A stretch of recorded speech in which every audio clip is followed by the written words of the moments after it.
bien, bonjour les amis, c'est Laura Jean-Mich. Aujourd'hui, on se retrouve pour une nouvelle vidéo, donc c'est une vidéo setup. Pourquoi je vous fais ça? Puisque j'ai changé une bonne partie de mon setup.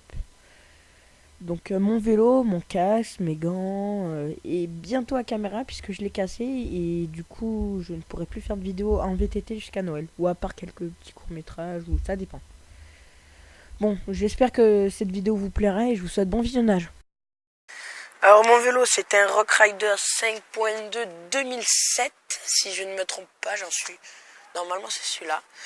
Donc je vais un peu tout vous présenter. Alors, niveau frein, ça passe.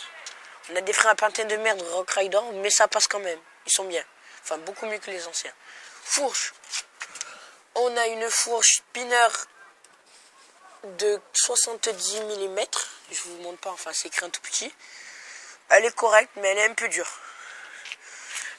Donc c'est Decathlon, Rock Rider, tout ça. Ensuite, donc la petite selle Italia. Le guidon, alors il est beaucoup plus large. Alors il vous paraîtra plus petit que sur l'ancien. Parce qu'en fait sur l'ancien, les bouts là, en fait il n'y avait rien, c'était du mou. Parce que les poignées étaient trop rondes. Donc la petite potence, le Rislan qui tient les câbles parce qu'ils sont très très durs. Et quand je mets les affiches de complète, ça marche pas trop. La potence, franchement, elle est excellente. Elle est super longue, elle est excellente. La petite selle Italia. Ouais, elle est correcte. Enfin, celle que j'avais au début, elle était très dure. Et attendez, on va retourner le vélo.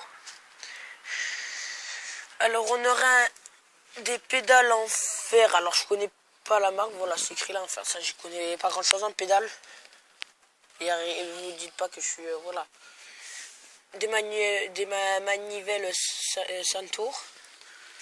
Alors, tout ce qui est jeu de direction, tout ça, enfin, on n'est pas de jeu de direction, oh putain, transmission. On est sur un 3x8 et c'est du Shimano Altus. Et franchement, je kiffe. Les manettes, je kiffe parce qu'en fait, il y a un seul truc qui tient, c'est manette et truc. Donc c'est du 3x8. Alors, bon là c'est un petit peu jauni, mais parce que voilà, il est un peu vieux. Les freins, je kiffe. Et les manettes, alors là, elles sont excellentes. Franchement, cette position-là, alors elle est pas terrible pour passer les vitesses en cabrant, mais sinon elle est excellente. Et franchement, ça je kiffe. C'est parce qu'avant les poignées bien tournantes, bien moisies sa mère, c'était dégueulasse. Et puis celui-là, j'ai beau faire des escaliers ou quoi, pas un déraillage, pas un seul. Alors, je donnerai un seul petit vélo par rapport à je donnerai un seul petit désavantage par rapport à l'autre, c'est qu'il est un peu plus lourd. L'autre, il faisait 11 et celui-là, il fait 13 kilos. Ouais, donc c'est pas... Mais après, ça se tient, c'est pas un DH non plus. Il fait 13 kilos. Bon, des petits Risla, en fait, c'est pour tenir les affiches, mais j'ai eu la flemme totalement de les enlever. Et bon. Alors là, nous aurons un casque de chez Giro avec des petites lunettes de ski Wheezy de chez Decathlon, mais c'est très correct.